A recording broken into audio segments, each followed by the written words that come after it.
They found the train at 4:47 in the morning. Every seat was occupied.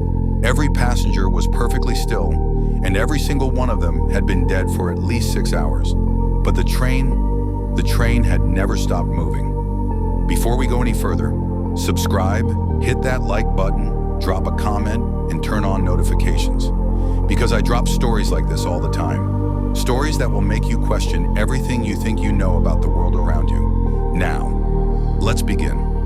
There are places in this world where the normal rules seem to bend, where logic fails, where science offers no comfort, where the answers that investigators find only lead to deeper, darker questions. The year was 2003. The location, a remote stretch of rail line cutting through the dense, fog-choked countryside of rural Romania, a region known locally as Câmpia Morții. Translated into English, that name means something that should have been a warning to everyone involved. The field of the dead.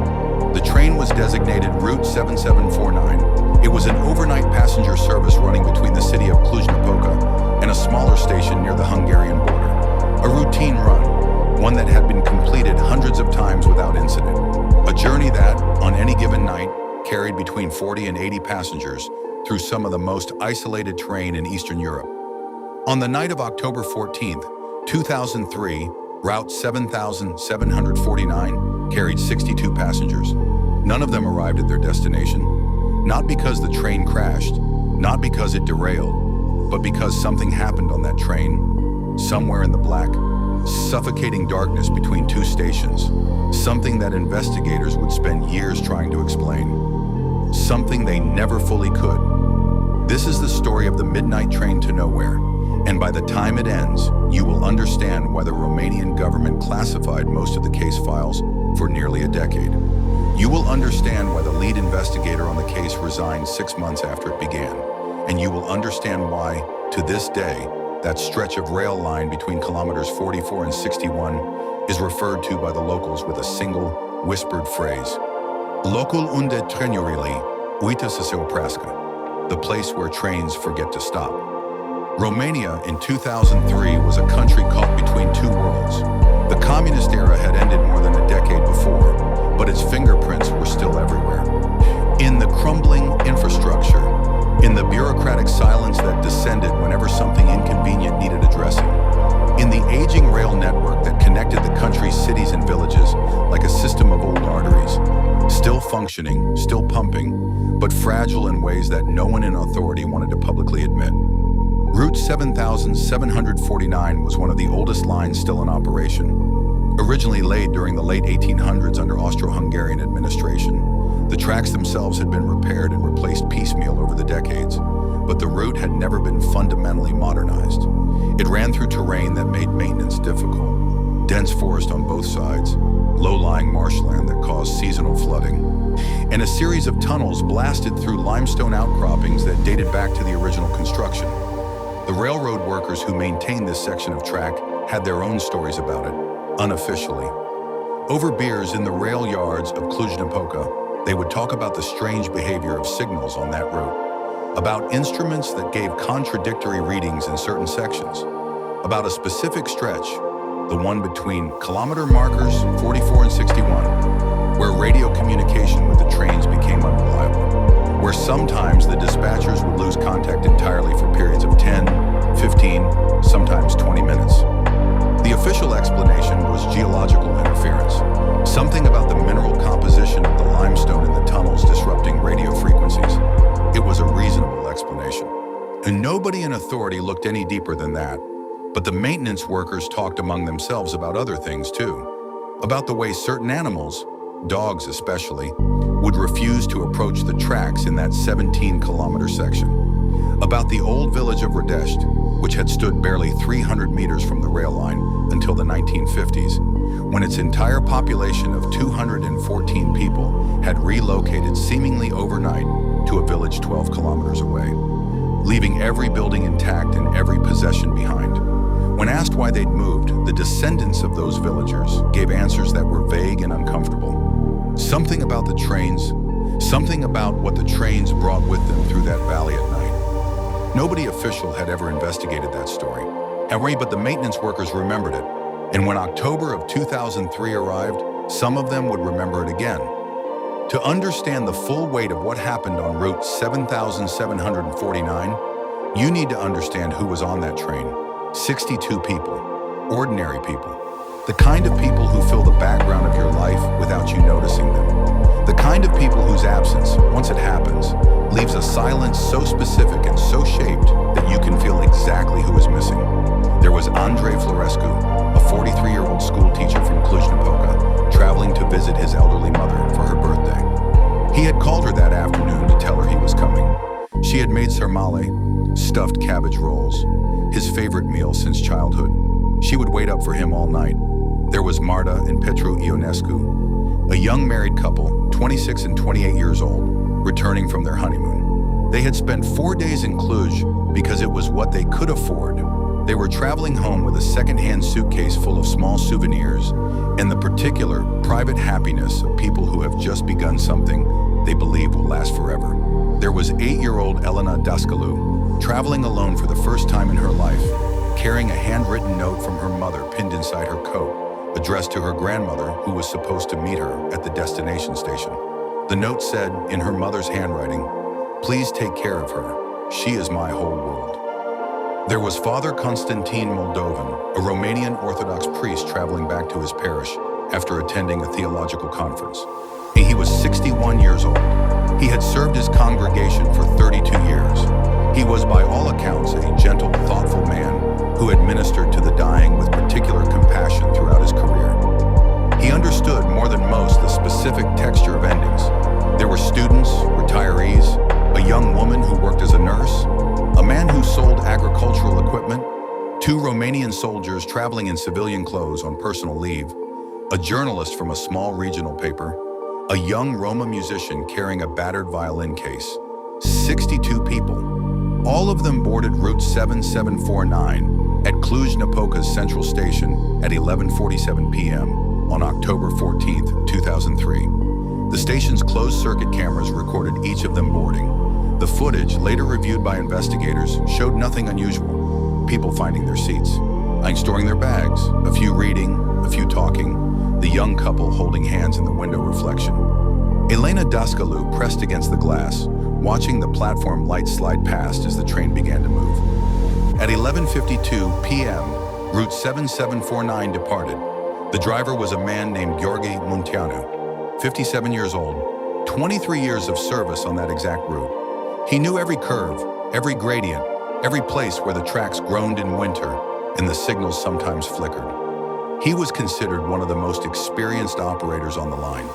In the cab with him was a trainee, a 24-year-old named Bogdan Krishan, completing his required observation hours. It was only his 3rd overnight run. At 12:08 a.m., Gheorghe Munteanu made his last radio contact with the dispatch center in Cluj-Napoca. Once he reported that all was normal, he reported his position as just past kilometer marker 41. He said, according to the dispatch log, one final thing before the radio dissolved into static. He said, "Something is wrong with the lights in the passenger cars." Then, silence. The first indication that something had gone catastrophically wrong came not from the rail system itself, but from a woman named Luminița Avram. Luminița was 64 years old. She lived alone in a farmhouse approximately 400 meters from the rail line, at a point between kilometer markers 55 and 56. She had lived there her entire life. She was accustomed to the trains. She knew their schedules the way she knew the phases of the moon, instinctively, without having to check. At approximately 2:30 a.m., she woke suddenly. She would later tell investigators that she didn't know what woke her. It wasn't a sound. It was, she said, more like the absence of a sound. A silence so complete and so wrong that it pulled her out of sleep the way a physical hand might. She went to her window. The train was visible from her farmhouse on clear nights, the running lights moving through the darkness like a slow, segmented glow. She had seen it hundreds of times. It was a familiar, almost comforting sight. What she saw at 2:30 a.m. was not comforting. The train was there, but it wasn't moving. It sat on the tracks in the valley below her farmhouse, completely still, every window lit from within by a pale yellowish light. No sound, no movement, no steam, nothing. Luminița watched it for nearly 10 minutes, waiting for it to move. It didn't. Weiss, she later said that something stopped her from going down to investigate. Something she couldn't name or explain. An instinct, she said. The same instinct that makes animals go still when a predator is near, even before they can see it or smell it. She said she stood at her window in the dark for a long time, watching the motionless train, and felt, with a certainty she could not account for, that she was watching something she was not supposed to be watching. Eventually, she went back to bed. She did not sleep. At 4:20 a.m., she called the local emergency number and reported what she had seen. The dispatcher, following protocol for possible rail incidents, contacted the operations center at Cluj-Napoca. The operations center immediately recognized the problem. Route 7749 had not arrived at its destination. It had not sent any radio contact since the brief transmission from Cluj-Napoca at 12:08 a.m. And according to their tracking system, a system that relied on physical signal points along the route, the train had passed the last signal marker at kilometer 43 and had simply not appeared at the next one, as if it had ceased to exist between kilometer 43 and kilometer 44. Emergency services were dispatched. Rail company officials were called. By 4 a.m., vehicles were converging on the stretch of track between kilometer markers 44 and 61 from both ends. Crews from Cluj-Napoca to the east and from the border station to the west. The crew approaching from the west found the train first. It was sitting motionless on the tracks at approximately kilometer marker 52, right in the middle of the 17-kilometer dead zone. Just the running lights were on.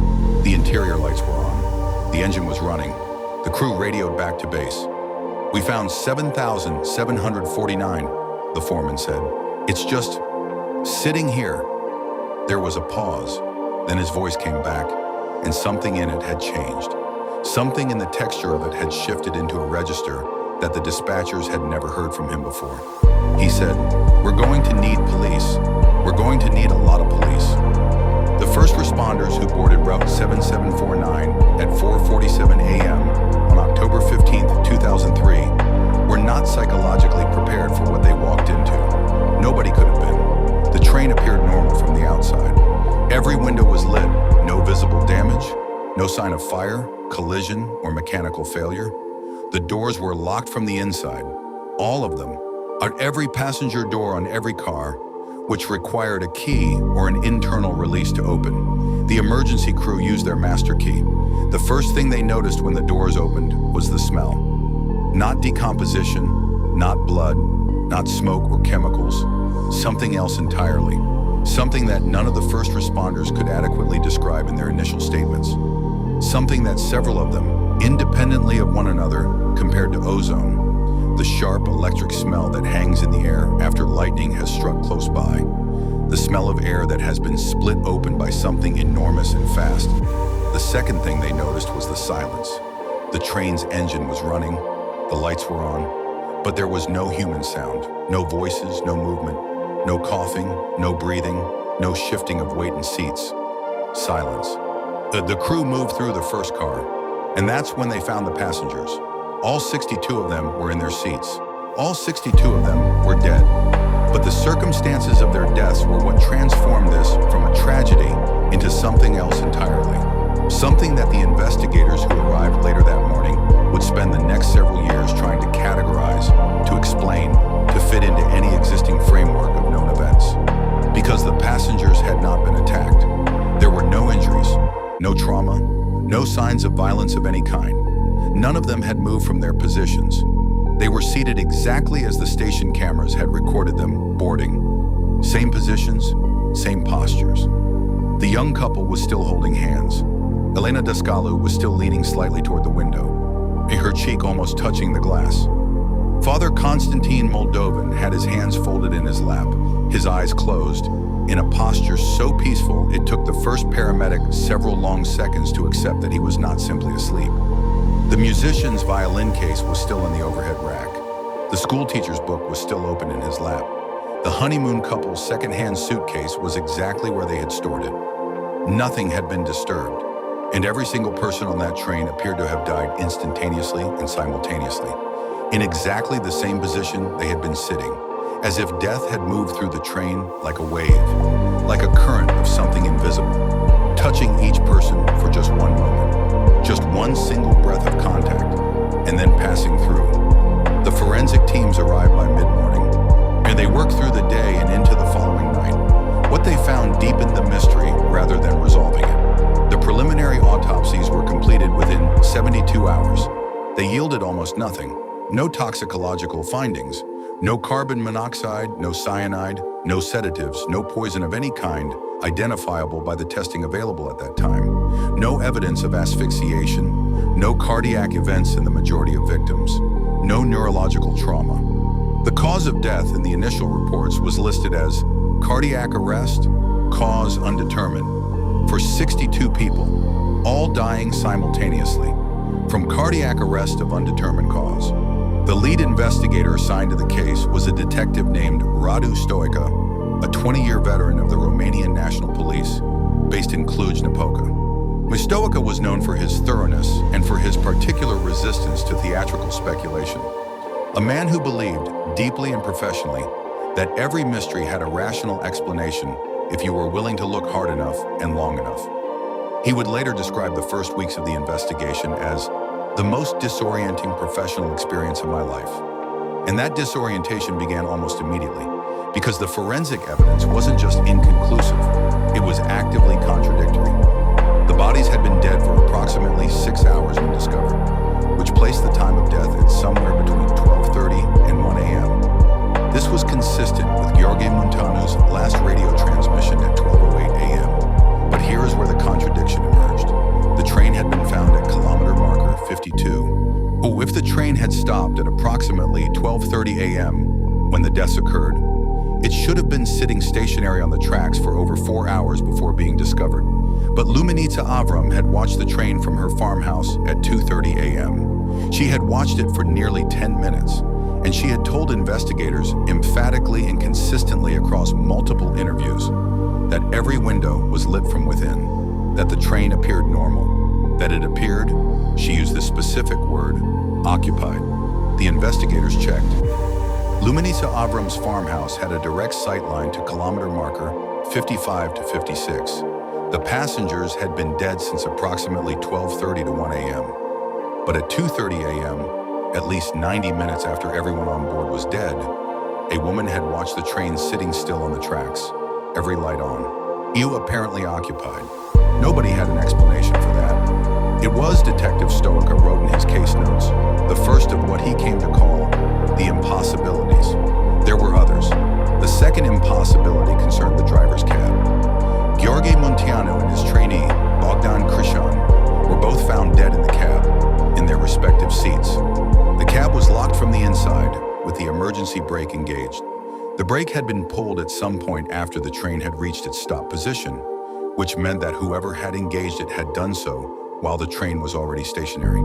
The official records showed that the train's speed had decreased from its operational speed of approximately 80 kilometers per hour to zero over a period of roughly 4 minutes before the time of death. A gradual, controlled deceleration, consistent with normal braking procedure. Not an emergency stop, not a sudden halt, a professional, deliberate deceleration, as if Gheorghe Munteanu had brought the train to a controlled stop, and then engaged the emergency brake, and then died. But there was no reason, mechanical, medical, or otherwise, that had been identified to explain why he would have stopped the train in the middle of an empty stretch of track at approximately 12:30 in the morning. No obstacle on the tracks, no signal requiring a stop, no mechanical failure. He had simply stopped. The third impossibility was discovered 3 days into the investigation, and it was the one that Stoica said first made him genuinely afraid. A forensic technician reviewing the interior of the passenger cars noticed something odd about the windows. Specifically, the condensation patterns on the inside of the glass. On a cold October night, with 62 living, breathing human beings inside a sealed train, the condensation on the interior glass should have been significant. The accumulated breath of dozens of people over a period of hours.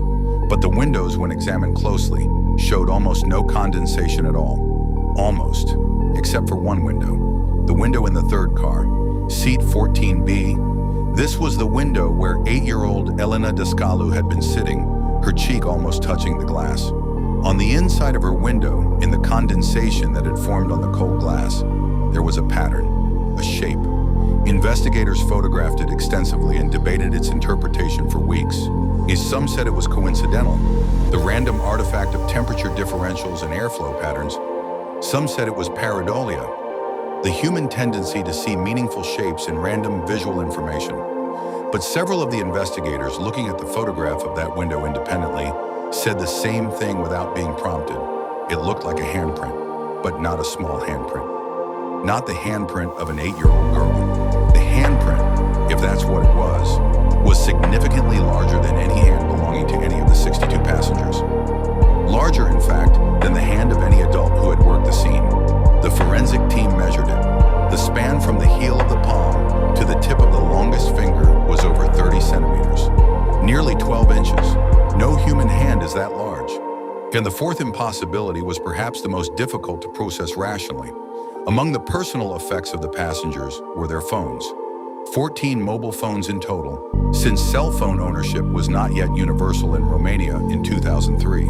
Standard procedure required investigators to check the phones for communications that might be relevant to the case.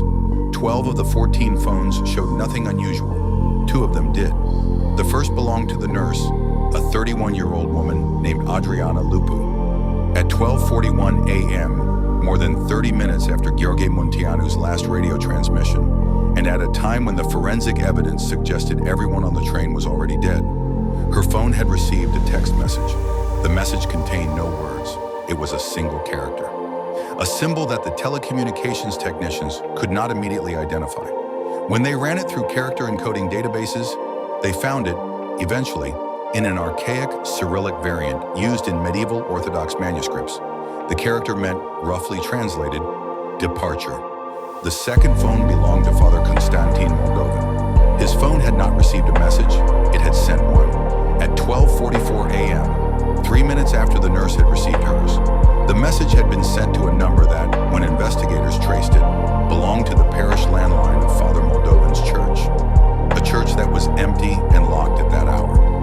The message sent from the dead priest's phone said, in Romanian, 7 words: Nu vă fie frică, am ajuns acasă. Do not be afraid, now I have arrived home. Radu Stoica had been a detective for 20 years. He had worked murders, disappearances, organized crime, fraud. He had seen the worst of what human beings do to one another. He had learned over 2 decades to maintain a particular emotional distance from his work, not because he didn't care, but because caring too much made you blind. Sentiment, he believed, was the enemy of clarity. But as the weeks passed and the investigation into Route 7749 generated more questions than answers, Stoica found that distance harder and harder to maintain. It wasn't the evidence that disturbed him most. It was the families. 62 people had died on that train. 62 people had families, parents, spouses, children, siblings, friends, who arrived at the Cluj-Napoca mortuary in the days that followed, and who sat across from Stoica and his team in small airless rooms and asked the question that he had no answer to. Why? Not how. Not who. Why? And Stoica, who believed, professionally and personally, that there was always an answer, found himself unable to provide one. He spoke to Andrei Florescu's elderly mother, who had stayed up all night waiting for her son and making his favorite meal. The sarmal had still been warm on the stove when the police came to her door at 8 a.m. He spoke to the parents of young Elena Descalu's mother, who had sent her daughter on that train with a handwritten note pinned inside her coat, who said in a voice so fractured it was almost unrecognizable as speech that she had kissed her daughter's hair at the platform and told her to be brave because it was only a short ride, and Grandma would be waiting.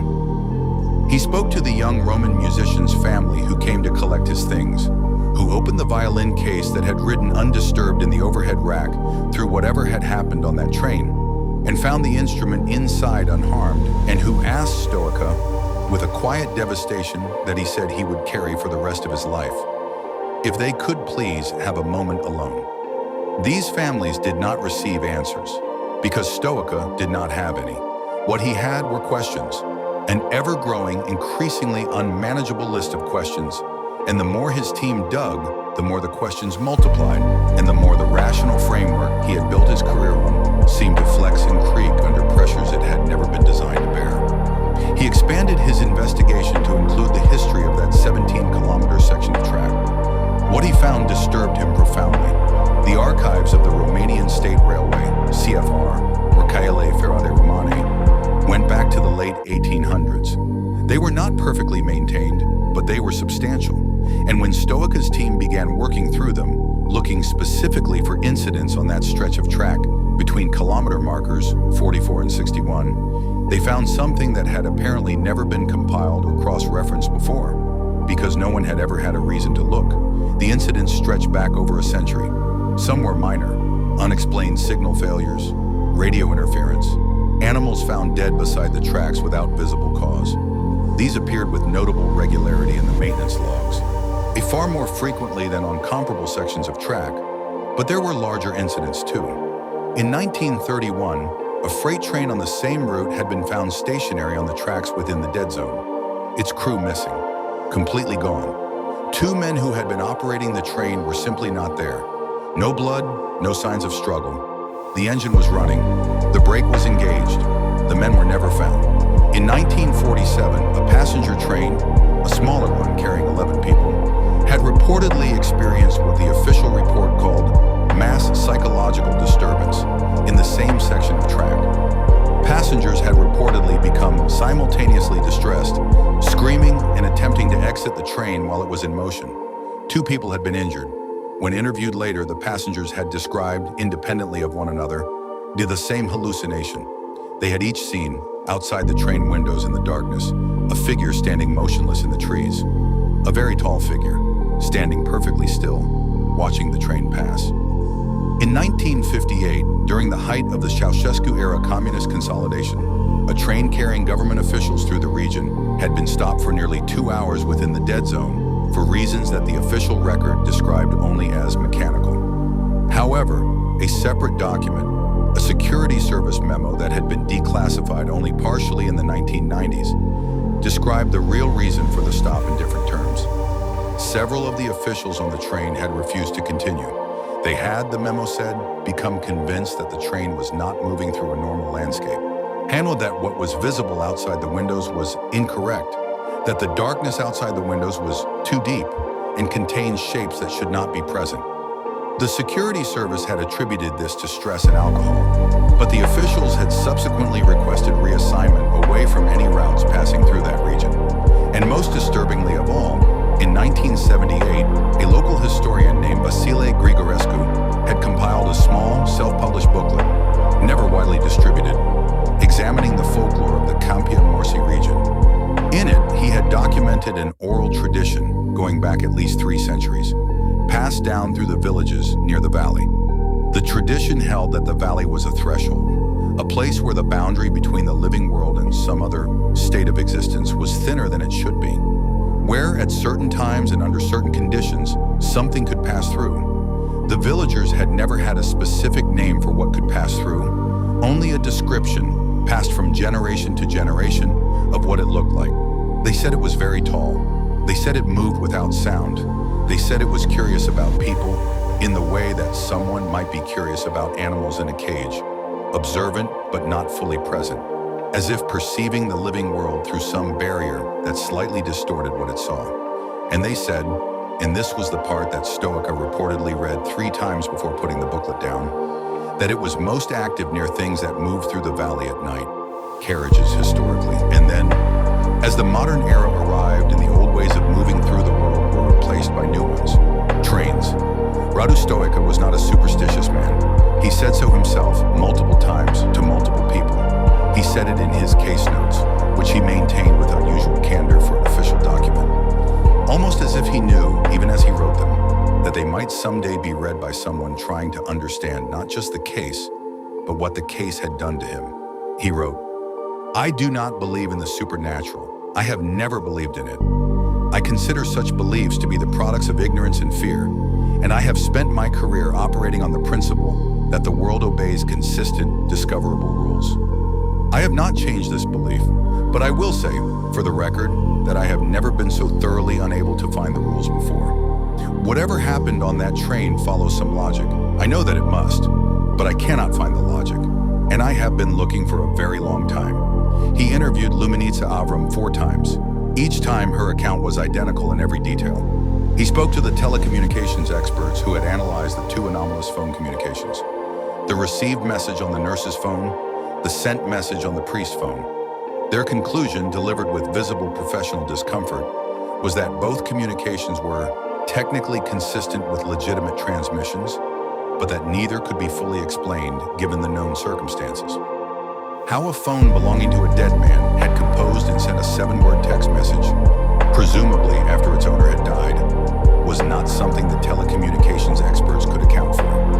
He brought in consultants, physicists, toxicologists, neurologists, forensic pathologists from 3 countries. He received reports totaling thousands of pages. None of them could explain what had killed 62 people simultaneously, without leaving any identifiable trace in their bodies or their environment. 6 months into the investigation, Stoica requested an extension of his mandate and was denied. The case was, officially, reclassified. Not closed, reclassified. A category that, in the Romanian law enforcement bureaucracy of that era, was a particular kind of administrative limbo. The case files sealed, access restricted, the public record sanitized to the barest outline, and the official statement released to the press cited inconclusive findings, an ongoing investigation, and provided no meaningful information to the families who were still waiting. Radu Stoica submitted his resignation 3 weeks after the reclassification. In his resignation letter, he wrote a single sentence that his colleagues would remember for years. He wrote, "Some questions are not meant to be answered by men like me." He moved to a small town on the Black Sea coast and reportedly never discussed the case again. The Romanian government, in the years following Route 7749, made several quiet decisions. The stretch of track between kilometer markers 44 and 61 was officially designated for scheduled maintenance and long-term infrastructure assessment, a designation that, in practice, meant that trains were rerouted around it.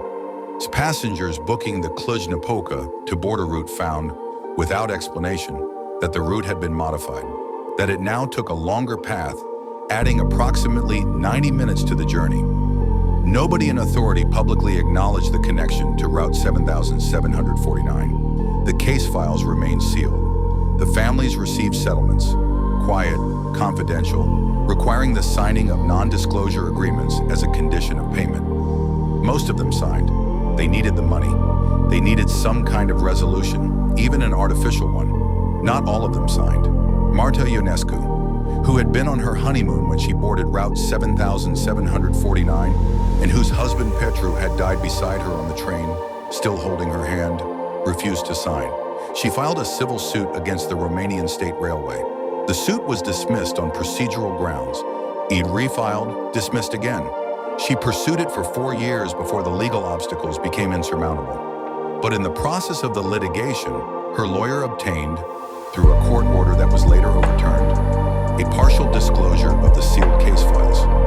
Not everything, but enough. Enough for Marta Ionescu to go to a small Romanian investigative journalism outlet in 2007 and sit across from a journalist with a recording device between them and talk for 3 hours about what she had learned. The article that resulted was published online and immediately suppressed. The outlet received legal threats within 48 hours of publication.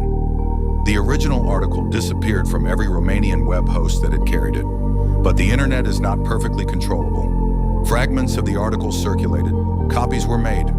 The information spread slowly and incompletely through Romanian internet forums and eventually into the broader European true crime and unexplained phenomenon communities.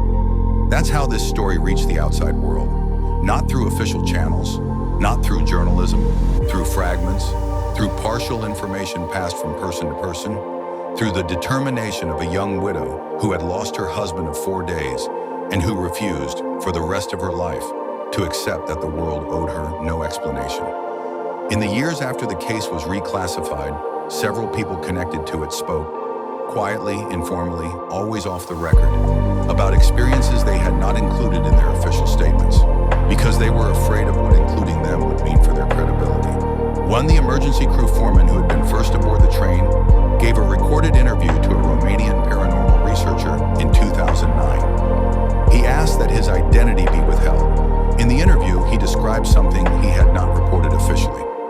said that when he first entered the second passenger car, before the police had arrived, before anyone else was on board, he had heard something, a sound, not a human sound, not a mechanical sound, something he had no reference point for, something that seemed to come from everywhere and nowhere simultaneously.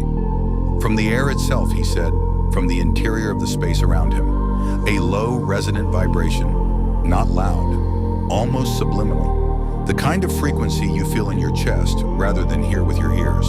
It lasted approximately 10 seconds, then it stopped. And he had not mentioned it in his official statement because he knew how it would sound. Two of the forensic technicians who had worked the scene that day independently reported in separate conversations years later that they had experienced disorientation and what one of them described as temporal confusion while working inside the train. Periods where they seemed to lose track of time, where minutes would pass without their awareness, where they would look up from their work and find that the light had changed without them noticing. One of them said that at one point she had been photographing evidence in the third passenger car and had looked up to find her colleague standing at the far end of the car looking back at her. She said she had raised her hand to signal to him. He had not raised his hand in return. Then she had blinked and he had been right beside her, where he had been the whole time. He had no memory of standing at the far end of the car. She had never told him what she'd seen. She still didn't know what it meant. And then there was Bogdan Krishan, the trainee, the 24-year-old who had been in the cab with Gheorghe Munteanu, who, like everyone else on that train, had been found dead in his seat, except here is the thing that Radu Stoica had included in his sealed case notes, and that emerged in the partial disclosure obtained by Marta Ionescu's lawyers, and that circulated in those fragments of the suppressed article. Bogdan Krishan had not been found in the cab.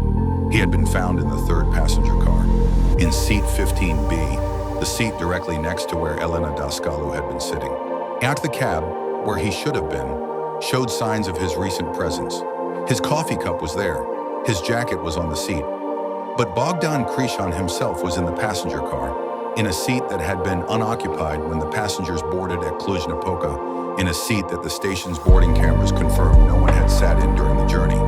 How had he gotten from the locked driver's cab to the passenger car? The cab was locked from the inside. The communicating door between the cab and the first passenger car was also locked from the inside. A security measure introduced in the mid-1990s to prevent passenger interference with the driver. Neither lock had been forced. Neither lock had been opened. Bogdan Krishan was in a locked cab, and then he was in the passenger car, seated next to a dead 8-year-old girl. His hand, the forensic report noted, was resting on the armrest between the two seats, as if he had reached across, as if he had been trying to comfort someone. It has been more than 20 years since Route 7749 made its last journey. The families of the 62 passengers have aged. Some of them have died. The children who lost parents on that train are now in their 30s. Elena Dascalu's mother, who pinned that note inside her daughter's coat, who said she is my whole world, has never spoken publicly about what happened. She lives, by all accounts, in the same town where she waved goodbye to her daughter on a train platform on October 14, 2003. She tends a small garden. She does not give interviews. Radu Stoica is now in his 70s, still living on the Black Sea coast. He has never written a memoir, one he never given an interview. In 2015, a Romanian journalist traveled to his coastal town and found him. He sat with the journalist on a bench overlooking the sea for nearly an hour. He answered no questions about the case. He said only one thing at the very end as the journalist was leaving. He said, "The thing I think about most, after all these years, is not the evidence. It's not the impossibilities. It's something much simpler. Something I should have asked at the beginning but didn't know how to ask." The journalist asked him what that was. Stoica looked out at the water for a long time before answering. He said, "Why did they all look peaceful? 62 people died on that train. Whatever happened to them, it happened fast enough that none of them had time to move. None of them had time to react. And yet not a single one of them, not one, died with an expression of fear on their face." He paused. "What does it mean," he said quietly, "that the thing that killed them all, whatever it was, didn't frighten them? What does it mean that 62 people met something in the dark, in the middle of the night, in the most isolated stretch of track in Eastern Europe? And none of them were afraid? He stood up to leave. I've been thinking about that for 20 years, he said, and I still don't know if it's the most terrifying thing about the case or the most comforting. He walked away. The journalist stood there for a moment, alone on the bench. The sea moved, the wind moved, the world moved in all its ordinary ways. And somewhere in Romania, a sealed file sat in an archive. And a stretch of track between kilometer markers 44 and 61 sat empty and silent.